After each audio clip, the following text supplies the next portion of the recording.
पहली बार दर्शन किया लाला का। अब पहली बार दर्शन किया तो भेंट में कुछ देना होता है। विचार करने लगे, क्या दूं क्या दूं, मैं तो कारागार में बंद हूं, बेड़ियां पड़ी हुई हैं, कोई संपदा है नहीं मेरे पास, क्या न्यौछावर कर सकता हूं। विचार करने लगे, मेरा बालक दिव्य है तो न्यौछावर भी दिव्य होनी चाहिए। क्या दूं न्यौछावर? कहा, मेरे जीवन की सबसे बहुमूल्य संपत्ति अगर कोई है तो वो है वसुदेव का वचन। और आज मैं अपने लाला के चरणों में कंस को दिया हुआ वचन ही न्यौछावर करता हूं। तो वचन न्यौछावर किया। लाला को उठाने के लिए जैसे ही हाथ आगे बढ़ाए, बेड़ियां खुल गईं, छठे में लाला को पधराया, मस्तक पर धारण किया। जैसे ही निकले, पहरेदार सो गए, द्वार खुल गए, बाहर निकले, सारी प्रकृति सुहानी हो गई। कहते हैं, जो कंस के अत्याचार से ऋषि मुनियों की यज्ञ की अग्नि बुझ गई थी, आज भगवान के अवतार से यज्ञ में अपने आप अग्नि प्रकट हो गई। सभी वृक्ष सुंदर पुष्पों से पल्लवित हो गए हैं, सुंदर फल लग गए हैं। आज पौधों पर, वृक्षों पर वो पुष्प भी लगे हुए हैं जिनकी ऋतु नहीं चल रही है। और जैसे ही आकाश के नीचे आए भगवान, आकाश ने विचार किया, मेरे परमात्मा आए हैं, कुछ भेंट देना चाहिए, कुछ अर्पण करना चाहिए। क्या दूंगा मैं, मेरे पास क्या है? विचार ही कर रहा था कि उसी समय कन्हैया का वचन ध्यान में आ गया कि पत्रम पुष्पम फलम तोयम, तेरे पास जो है वो ही भाव से मुझे अर्पण कर दे, मुझे स्वीकार है। तो आकाश से मंद मंद बूंदें गिरने लगी, हल्की हल्की बारिश होने लगी, सारी प्रकृति सुहानी हो गई है, बहुत ही शीतल प्यार चल रही है। भगवान श्री कृष्ण को माथे पर पधरा करके जैसे ही यमुना में प्रविष्ट हुए, यमुना भी उन्मादनी हो गई। यमुना जी विचार करने लगे, अरे मेरे प्राण आधार आए हैं, मेरे इष्ट आए हैं। अरे देखूं तो मेरे इष्ट बाल्यावस्था में कैसे लगते हैं, बालक के रूप में कैसे दिखते हैं। तो लाला का दर्शन करने के लिए यमुना महारानी अपने जल प्रवाह को बढ़ाने लगी। अब यमुना जी कृष्ण को मानती हैं अपना पति, और इस हिसाब से वसुदेव जी हुए ससुर। तो जैसे ही लाला का दर्शन करने के लिए आई, लाला तो दिखे नहीं, बाबा की दाढ़ी स्पर्श हुई। तो मानो जैसी बाबा की दाढ़ी स्पर्श हुई, मैया को आई शर्म और जल्दी से जल का स्तर कम कर लिया। दूसरा भाव देते हैं संत कि जैसे ही जल बढ़ने लगा, कन्हैया ने टोकरी से पैर बाहर निकाला और यमुना मैया में स्पर्श कराया। कहा, देवी जी अभी तो अंगूठे का ही दर्शन कर लो, चरण का ही दर्शन कर लो, आप चिंता ना करो, जब मैं बड़ा होऊंगा ना तो खूब कीड़ा करा करेंगे, खूब खेला करेंगे आपके जल में। तो सांत्वना दी, जल स्तर कम हो गया। नंद बाबा के महल में गए, वसुदेव जी कन्या को ले लिया, लाला को छोड़ दिया, वापस आए, द्वार बंद हो गए, बेड़ियां लग गईं, पहरेदार जग गए। कन्या ने रोना प्रारंभ किया, कंस आया, कन्या के पैर पकड़े, शिला में पटकना चाहता था, हाथ से छूटी, आकाश में गई, अष्टभुजा देवी का स्वरूप धारण कर लिया और स्वरूप धारण करके कहा, दुष्ट कंस, तू मुझे मारना चाहता है? अरे तू मुझे क्या मारेगा, तुझे मारने वाला कहीं पैदा हो चुका है। बोलिए दुर्गा मैया की जय। मां भवानी की बात को सुन करके कंस आ गया है टेंशन में। कंस को रहने दो टेंशन में, अपने चलते हैं गोकुल धाम। गोकुल में नंद बाबा, मैया यशोदा, नंद बाबा की अवस्था बड़ी हो गई है, लेकिन कोई संतान नहीं है। सो बहुत से ब्राह्मणों को बुला रखा है। ब्राह्मणों से कहते हैं, देखो ब्राह्मण देवता, घर में दक्षिणा की कोई कमी नहीं है, धन दौलत की कमी नहीं है, दक्षिणा आपको भरपूर मिलेगी, खाने उने की आप कोई चिंता मत करना, 9 लाख गैयां बंधी हुई हैं, आप तो केवल भगवान यज्ञ अनुष्ठान करो, मुझे संतान की प्राप्ति हो जाए। ब्राह्मण देवताओं ने कहा देखो केवल हमारे करने से नहीं होगा, आपको भी साथ देना पड़ेगा। तो नंद बाबा के हाथ में भी एक गौमुखी दे दी ब्राह्मण देवता ने, आप भी मंत्र का जाप करना। तो नंद बाबा के हाथ में गौमुखी है। कल दाई माँ गई थी अंदर और कहा था कि आज कुछ खुशखबरी मिलने वाली है, तो उत्साह में बैठे हुए हैं नंद बाबा। आज का वातावरण गोकुल का बड़ा ही सुहाना हो रहा है। मन में अचानक से वो प्रसन्नता की हिलोरें उठ रही हैं, आनंद हृदय में बार बार उछाले मार रहा है। तो आज ऐसी प्रसन्नता, ऐसा उत्साह है नंद बाबा के हृदय में कि माला तो है हाथ में पर मंत्र भूले बैठे हैं। ब्राह्मण देवता ने जो मंत्र दिया है वो नहीं जप रहे हैं, फिर कौन सा मंत्र जप रहे हैं? अभी तक तो भयो ना आगे की पतो ना, अभी तक तो भयो ना आगे की पतो। मन ही मन संतान का विचार चल रहा है, पता नहीं कब लाला का मोहड़ा देखने को मिलेगा, कब दर्शन करने को मिलेगा। इतने में सुनंदा गई है प्रसूति का गृह में, देखा मैया यशोदा लेटी हुई है, प्रगाढ़ निद्रा में है। एक नीले नीलांबर से बालक ढका हुआ। विचार करने लगे कौन है, पुत्र है या पुत्री है, जरा नीलांबर हटा करके तो देखूं। और नारायण का 5 बार स्मरण किया, नारायण नारायण नारायण नारायण शब्द उच्चारित किया। और जैसे ही नीलांबर को पकड़ करके हटाया और देखा कि नीलमणि समान एक लाला ने जन्म लिया है, प्रसन्न हो गई, छलांग लगाने लगी, दौड़ती दौड़ती गई नंद बाबा के पास। अरे है गयो है गयो है गयो है गयो। नंद बाबा ने पूछा अरे बहना क्या बात है, कौन सा खजाना तेरे हाथ लग गया? बहना कहती है बाबा आज पूछो मत, आज तो मेरे हाथ वो बहुमूल्य मणि लगी है जिसका कोई मोल नहीं है। अच्छा बता, हमें भी तो खुशखबरी सुना। सुनंदा ने कहा खुशखबरी तो सुनाएंगे, लेकिन ये बताओ उपहार में क्या मिलेगा?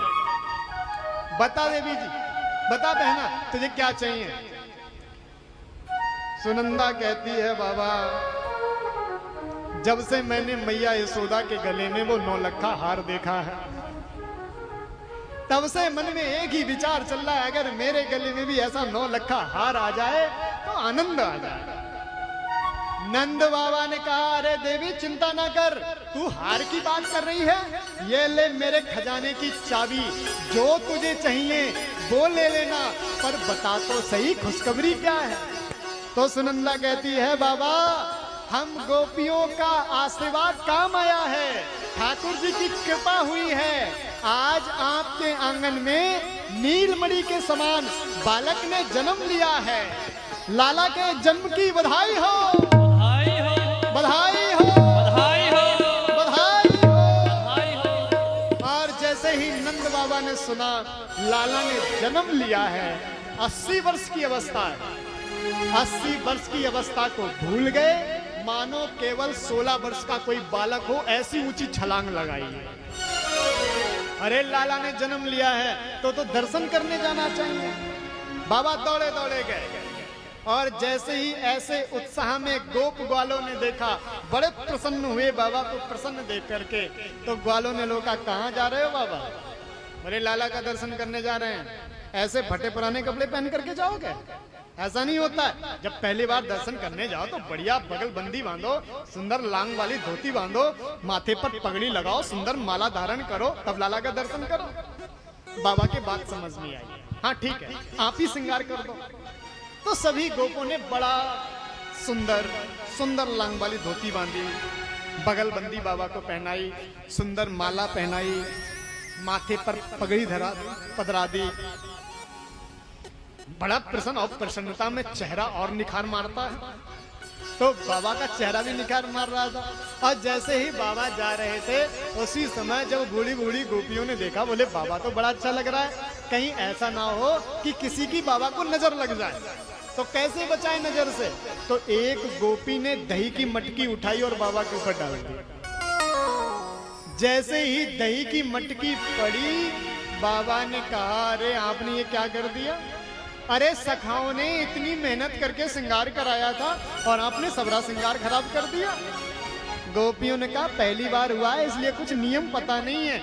अरे जब लाला का पहली बार दर्शन करने जाते हैं तो दही से स्नान करना पड़ता। बाबा ने कहा देखो नियम में कमी नहीं आनी चाहिए, ऐसा करो 1 मटकी दही और डालो। और आगे गए, ब्राह्मण देवताओं ने रोक लिया, कहाँ जा रहे हो? बोले लाला का दर्शन करना। अच्छा, जब तक लाला नहीं था तब तक तो खूब रोली चंदन चढ़ाते थे, और आज लाला हो गया तो भगवान को भूल गए? ऐसा नहीं, पहले भगवान का अभिषेक होगा, पहले भगवान का अभिषेक करो, उसके बाद लाला का दर्शन करो। ठीक है भैया। बाबा बैठ गए। ब्राह्मण देवता कहते हैं मधु स्नानम समर्पयामि। बाबा दही उठाते हैं, दही चढ़ा देते हैं। ब्राह्मण देवता कहते हैं शक्कर स्नानम समर्पयामि। बाबा दूध उठाते हैं, दूध चढ़ा देते हैं। ब्राह्मण देवताओं ने कहा बाबा तेरा मन कहाँ है? हम कह रहे हैं शहद चढ़ा, तू शक्कर चढ़ा देता है, और जब हम शक्कर चढ़ाने की कहें तो दूध चढ़ा देता है। बाबा ने कहा ब्राह्मण देवता सही बताओ, आज मेरा मन मेरे काबू में है ही नहीं। बोले कहाँ गया? अरे आज मेरे लाला ने मेरा मन बलात् हरण कर लिया है, इसलिए मेरा काबू नहीं है मेरे मन पर। ब्राह्मण देवताओं ने कहा तो क्या बिन मन से पूजा करोगे? ऐसी पूजा फलीभूत नहीं होती। ऐसा करो, हमें संकल्प दे दो, हम आपके नाम की पूजा कर लेंगे, आप तो जाओ पहले लाला का दर्शन कराओ। हाँ हाँ ब्राह्मण देवता, ये बात ठीक है, आप संकल्प ले लो। गए नंद बाबा, और नंद बाबा ने जैसे ही आनंद कंद उस नीलमणि समान बालक के दर्शन किए, प्रसन्न चित्त हो गए। सभी गोप गोपियां झुंड के झुंड आ रहे हैं, और लाला की बधाई देने के लिए मैया यशोदा और नंद बाबा से कहते हैं बाबा लाला के जन्म की बधाई हो। बाबा भी कहते हैं बधाई हो, बधाई हो। गोपियां कहती ये रूखी सूखी बधाई नहीं चलेगी, कुछ भेंट में तो दो। तो बाबा कहते हैं चिंता ना करो, आज बाबा ने अपने राज खजाने के दरवाजे खोल दिए, और दोनों हाथों से हीरे जवाहरात मणि माणिक लुटा रहे हैं। बाबा को मणि माणिक लुटाते हुए देखा कुबेर ने। कुबेर की मति चकरा गई। कुबेर विचार करने लगा अरे इतनी संपत्ति तो मेरे खजाने में नहीं है जितनी संपत्ति बाबा ने लुटा दी। तो इतनी संपत्ति आई कहां से? इधर बाबा बधाई के रूप में हीरे जवाहरात की थाल भर के देते हैं गोपियों को, और जब वो गोपी भेंट लेकर के लाला के पास जाती है और लाला के स्वरूप को निहारती है, और जैसे ही देखती है अरे ऐसी बहुमूल्य मणि हमें प्राप्त हुई है, अरे इस नीलमणि के समान, इस नीलमणि के सामने इन पत्थर का कोई मूल्य नहीं है, तो लाला के ऊपर ही घुमाती है और वहीं पटक के आ जाती है। अब हमारी दृष्टि में सबसे बहुमूल्य मणि यही है, अब और कोई नहीं। तो सारी संपत्ति जो उधर से आती है वो इधर से दोबारा खजाने में चली जाती है, तो खजाना खत्म ही नहीं हो रहा। सभी गोप, सभी गोपियां, नंद बाबा, मैया यशोदा लाला के जन्म में बधाई गाई जा रही हैं, बधाई बजाई जा रही हैं, और बधाई लुटाई जा रही है। तो आइए हम भी चलते हैं गोपियों के साथ, मैया यशोदा नंद बाबा सखाओं के साथ, मैया यशोदा के नंद महल में जिस उत्साह के साथ, जिस आनंद के साथ सभी गोपियां झूम रही हैं, बधाई गा रही हैं, बधाई बजा रही हैं, उस आनंद के कुछ छींटे हम अपने ऊपर भी डाल लेते हैं। चलिए भाव के साथ चलते हैं। हो ब्रज में हो रही जय जयकार, नंद घर लाला जायो है। लाला के स्वागत के लिए सभी अपने स्थान पर खड़े हो जाएं।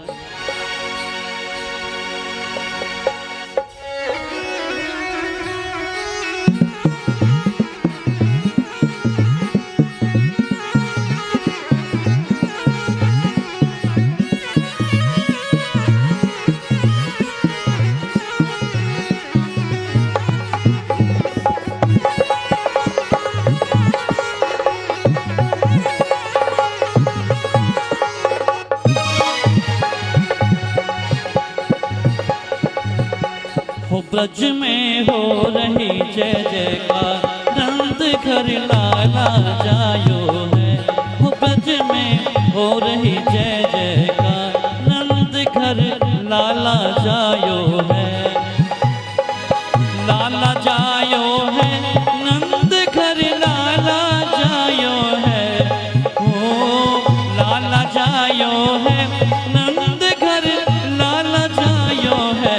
हो ब्रज में, हो ब्रज में, हो ब्रज में हो रही जय जयकार, नंद घर लाला जायो है। जय हो बोल नंद के लाला की।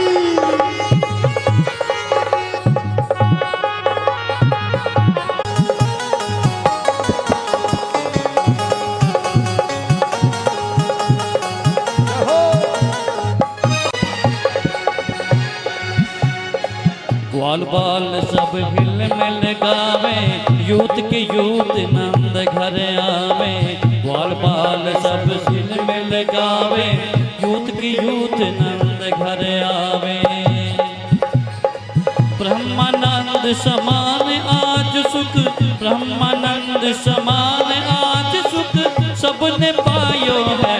हो ब्रज में, हो ब्रज में, हो ब्रज में हो रही जय जयकार, नंद घर लाला जायो है, लाला जायो है, नंद घर लाला जायो है, ओ लाला जायो है, नंद घर लाला जायो है।